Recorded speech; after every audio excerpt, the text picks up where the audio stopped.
Olá! Começa agora mais um programa Gente do Rio. Nessa Semana da Mulher, nossa entrevista hoje é com a primeira mulher a ocupar o cargo de secretária de Ciência e Tecnologia da capital do nosso estado.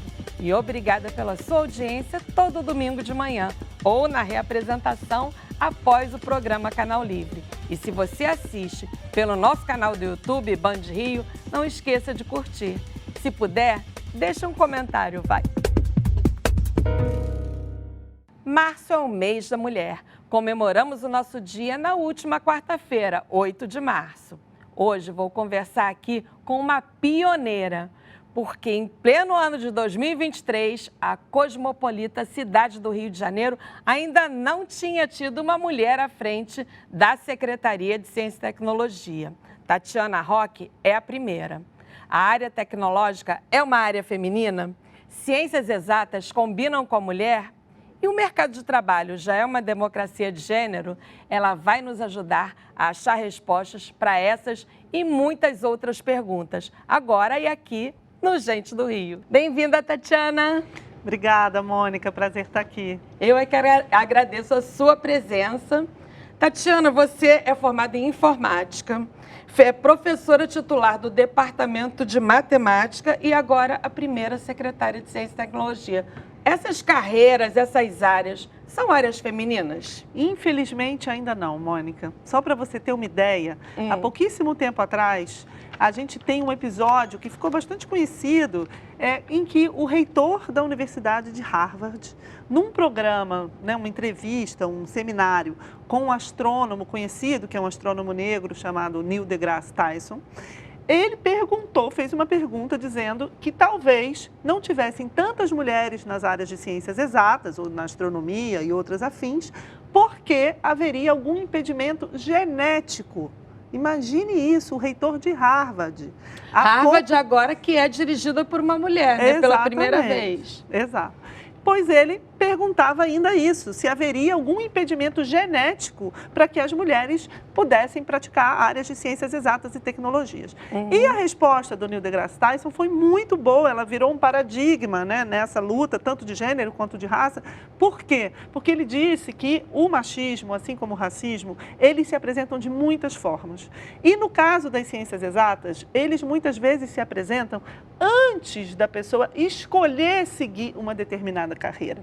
Em geral, você olha assim e fala, tem uma carreira que é de mulher e tem uma carreira que é de homem.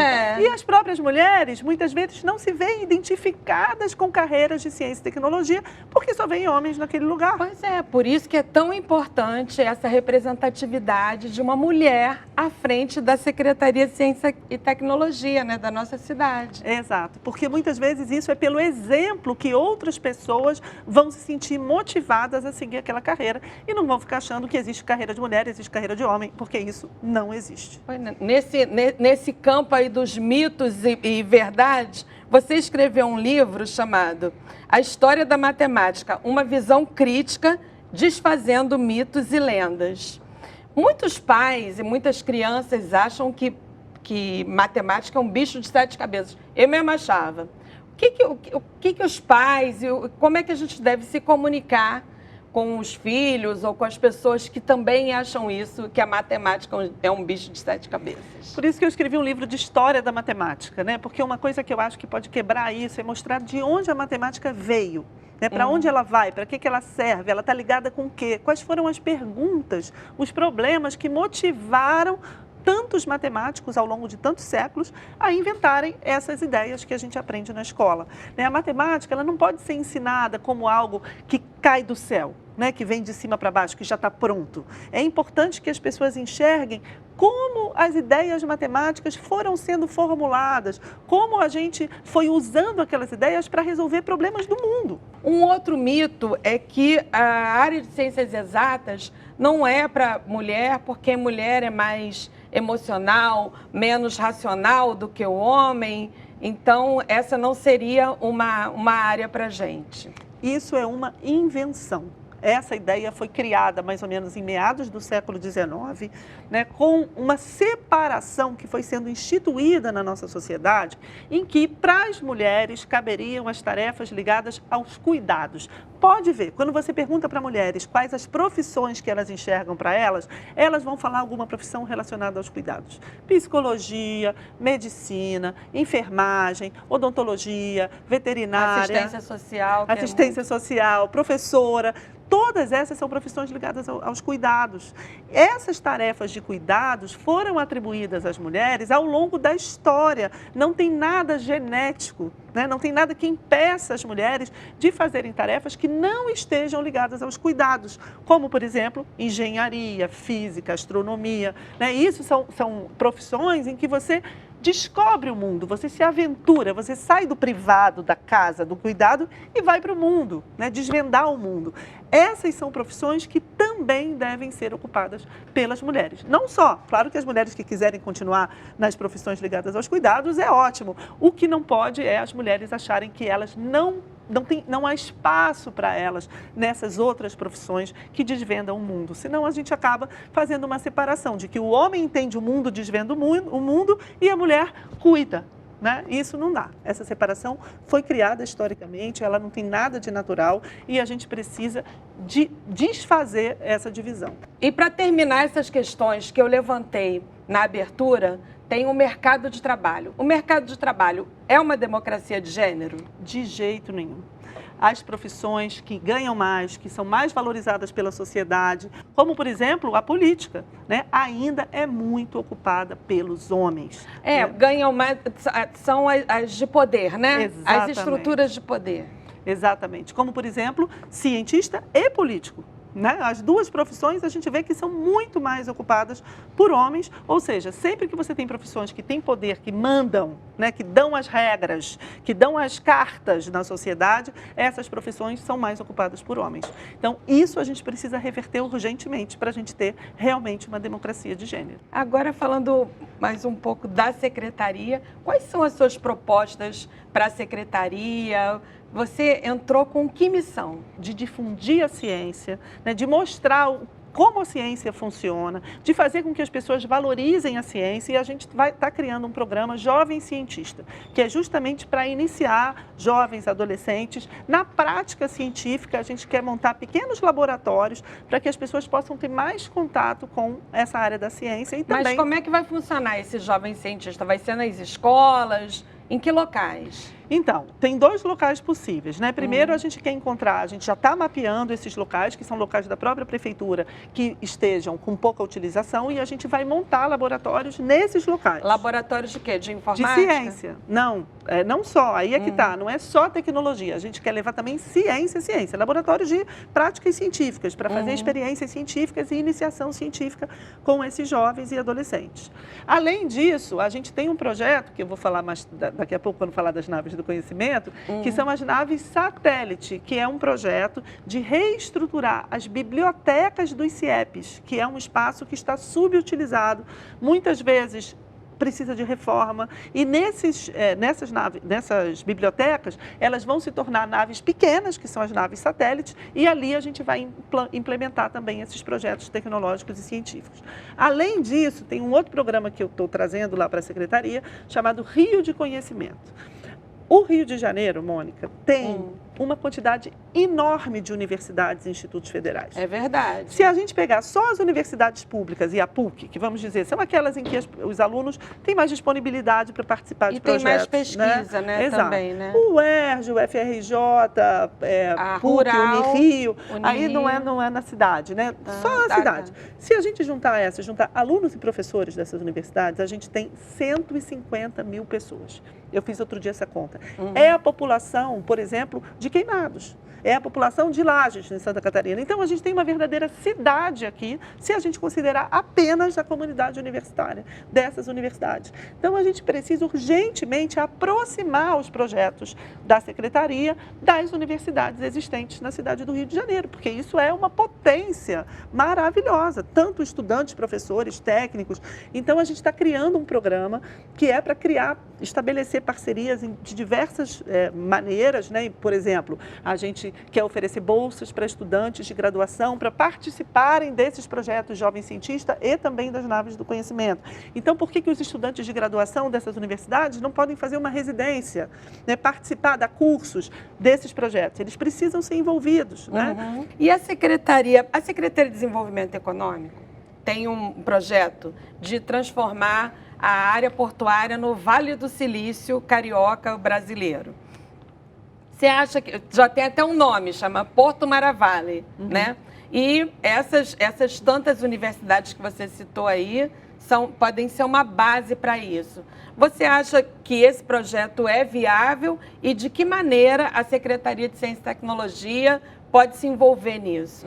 Esse projeto é super bacana, é super viável, bacana e urgente, né? Então, é um projeto da Prefeitura, com a Secretaria de Desenvolvimento Econômico, e já tive uma conversa com o prefeito.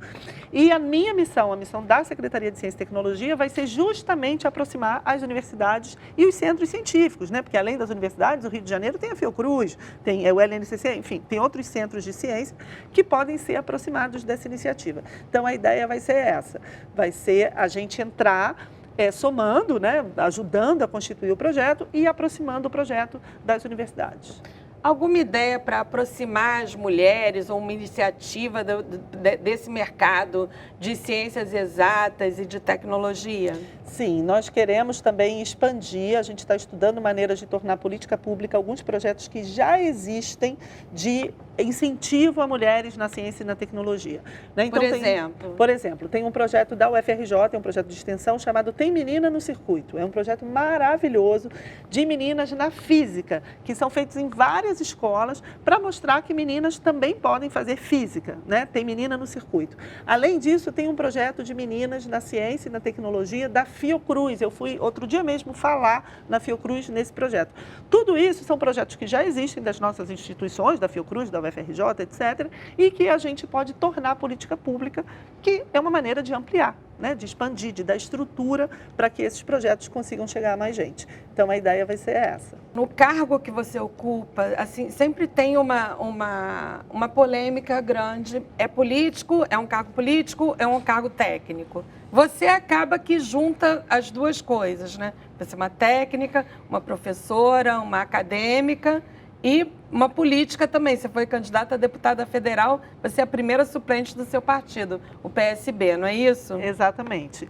A minha ideia é justamente juntar essas duas coisas. Eu acho que a gente precisa cada vez mais diminuir essa separação entre técnica e política, né? Tendo pessoas que são técnicas, que são qualificadas, que vêm da academia, que são especialistas nas suas profissões, que também queiram ocupar esse espaço da política, porque senão a gente vai deixar a política para quem? Para quem não tem nenhuma qualificação? Para quem só faz política de conchavo, de fisiologismo? Não dá, né? A maneira que a gente tem de melhorar a política é também ocupar a política com pessoas que tenham mais qualificação, né? Que tenham comprometimento. Então, essa foi realmente uma missão, entendendo essa assim. qualificação, tanto quando a qualificação acadêmica, como o saber popular também, né? Claro, qualificação em todas as áreas do saber, e eu considero que os saberes populares são saberes, são ciências, são tecnologias, e as pessoas também que vêm desse meio precisam cada vez mais ocupar espaços na política. No próximo bloco, vamos viajar pelas naves do conhecimento. Já falamos um pouquinho aqui, mas vamos aprofundar. A Prefeitura do Rio tem 9 espalhadas pela cidade. Se você já conhece, se liga na programação. Se você não conhece, vamos te contar o que é. Já já, fique com a gente, que o Gente do Rio volta já.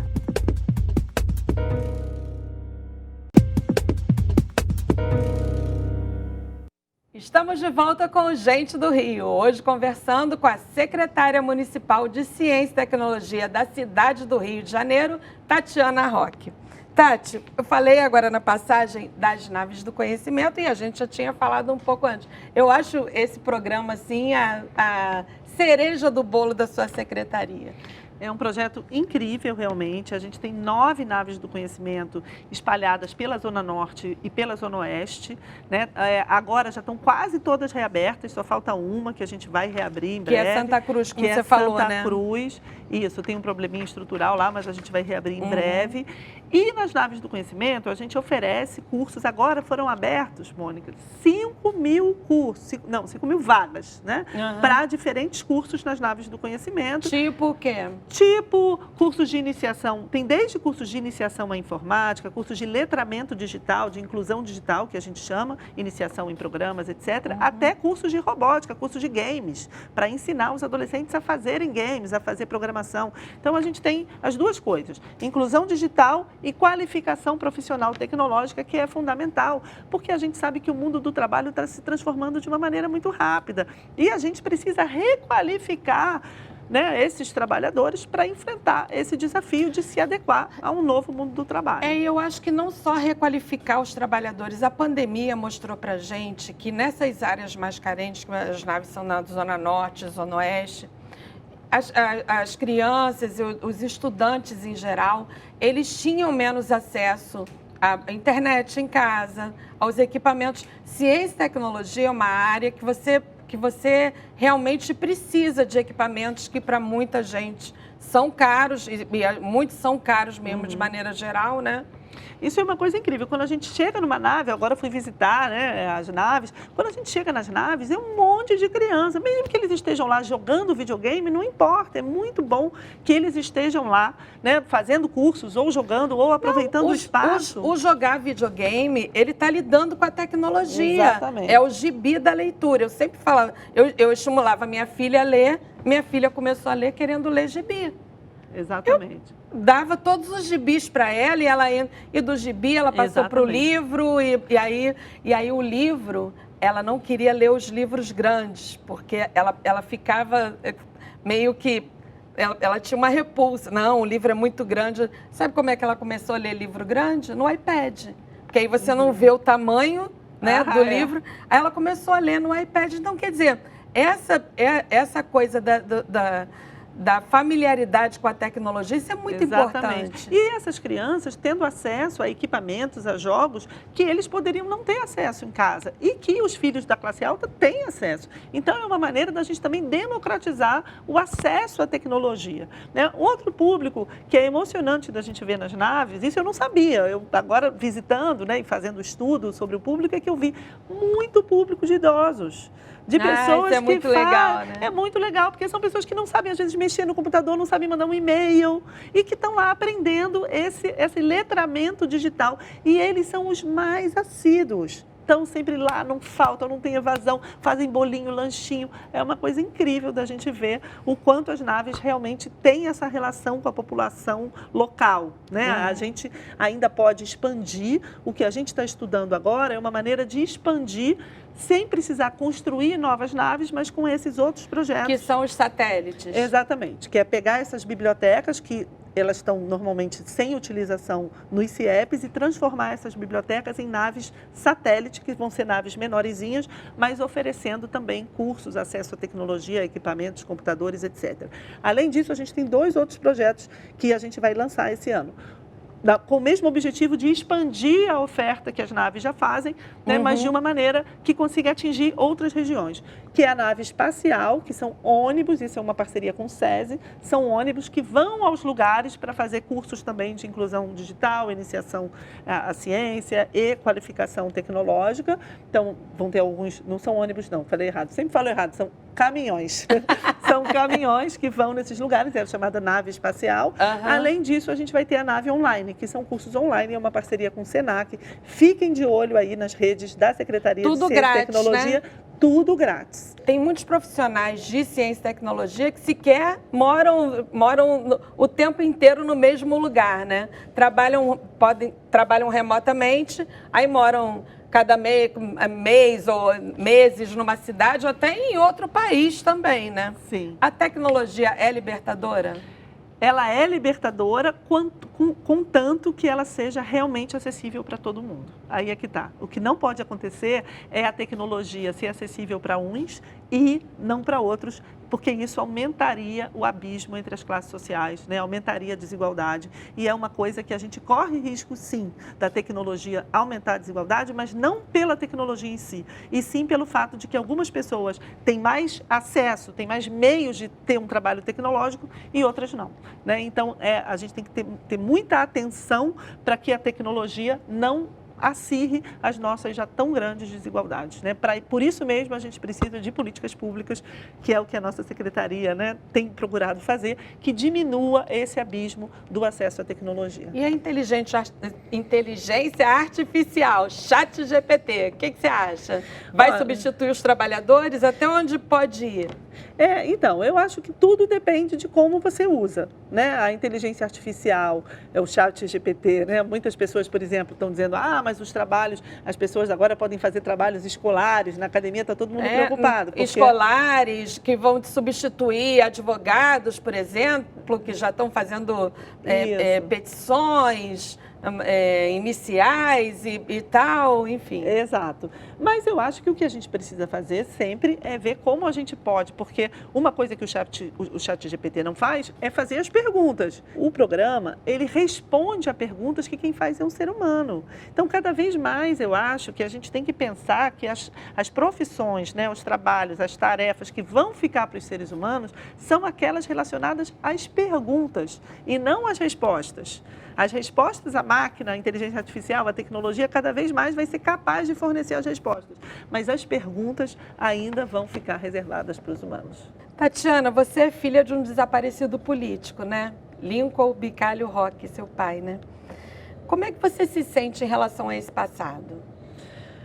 Olha, eu me sinto com uma missão, realmente, né? É como se fosse uma herança, assim, que me faz me dedicar sempre a lutar contra as injustiças, contra as desigualdades. Eu acho que essa memória do meu pai ficou em mim dessa forma, né? Então, tem coisas que eu faço, assim, por exemplo, essa minha entrada na política. Tem gente que pergunta, mas como assim? Você tinha uma carreira acadêmica, né? Você tinha uma realização, um reconhecimento, escreveu um livro, ganhou prêmio, taranã.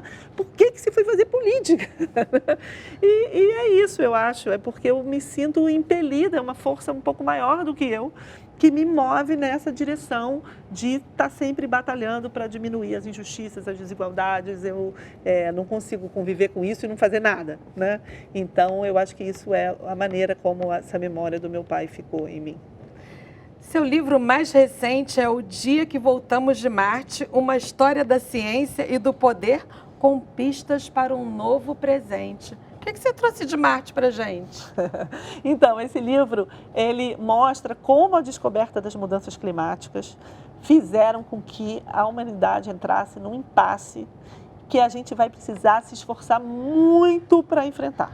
Também muito. Então, o que eu falo no livro é que a gente o livro conta 300 anos de história da ciência e mostra como o lugar que a ciência ocupou no mundo nesses 300 anos foi abalado, sim, pelas mudanças climáticas. Porque a gente achou que a gente estava sempre progredindo, evoluindo, que a tecnologia ia resolver todos os problemas, até que a própria ciência descobriu um problema que a tecnologia sozinha não vai resolver. E que é um dever de todo mundo, né? Exato. Não adianta dizer, não, isso é um problema do governo. Não, se cada um não fizer a sua parte, não vai ter jeito. Por isso que o livro se chama assim, né? Porque a saída para o aquecimento global, para os problemas que o planeta está enfrentando, não estão em Marte. A gente precisa voltar de Marte, botar os pés bem no chão, porque é aqui na Terra que a gente vai precisar encontrar a solução para esse problema.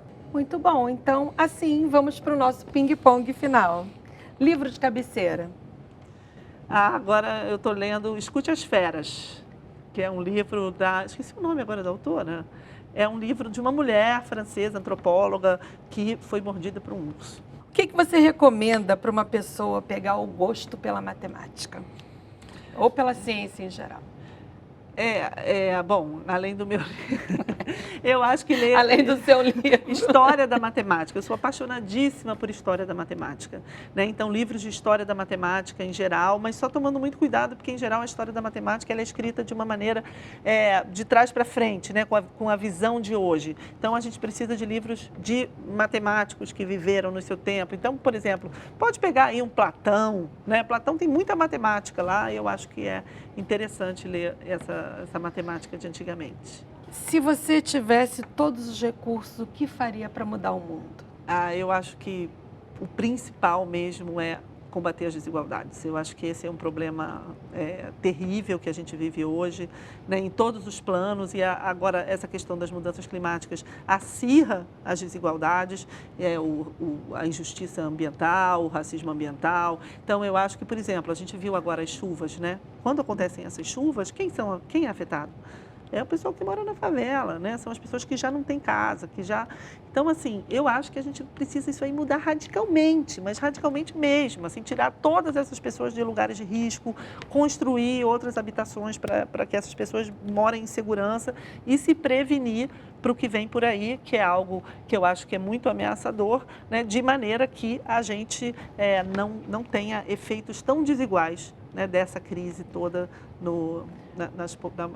nas pessoas. Uma né? mulher que é a cara do Rio de Janeiro. Tia Surica. Quais são as 3 palavras que te definem? Compromisso, profundidade e criatividade.